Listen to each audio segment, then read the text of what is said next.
On a cold, windy morning on December 17, 1903, history was made when Orvill&Wright flew a heavier-than-air powered aircraft into the air. Lifesavers from the nearby life-saving station helped the brothers move the aircraft from the campsite to the takeoff area and became the first witnesses of powered flight.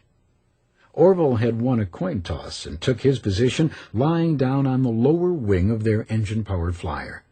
The engine was started, and the two propellers began to spin. When the time was right, the flyer moved slowly along the metal rail that acted as a takeoff guide. When it got to the end of the rail, the flyer rose into the air for a distance of 120 feet. This famous picture was taken just as the flyer was leaving the ground. You can see Orville lying on the lower wing at the controls.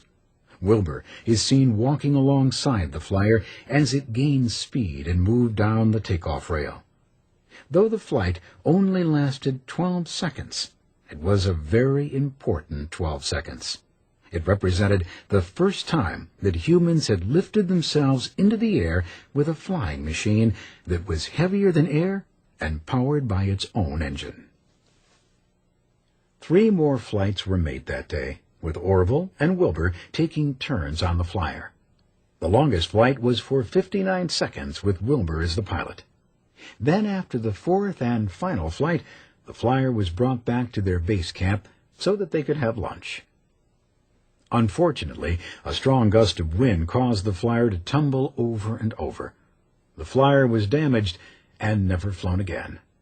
However, the 4 flights that occurred that morning had demonstrated finally that flight in a heavier-than-air self-powered machine was possible. History had been made. Here is some film footage of a demonstration flight in France in 1909 that shows the takeoff of one of their later models.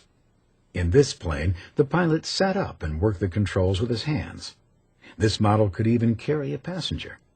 The aircraft was wheeled over to its starting track.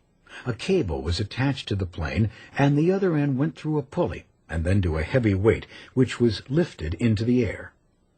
When it was time to take off, the weight would fall and pull the aircraft down the track. The plane would then lift off the track and into the air.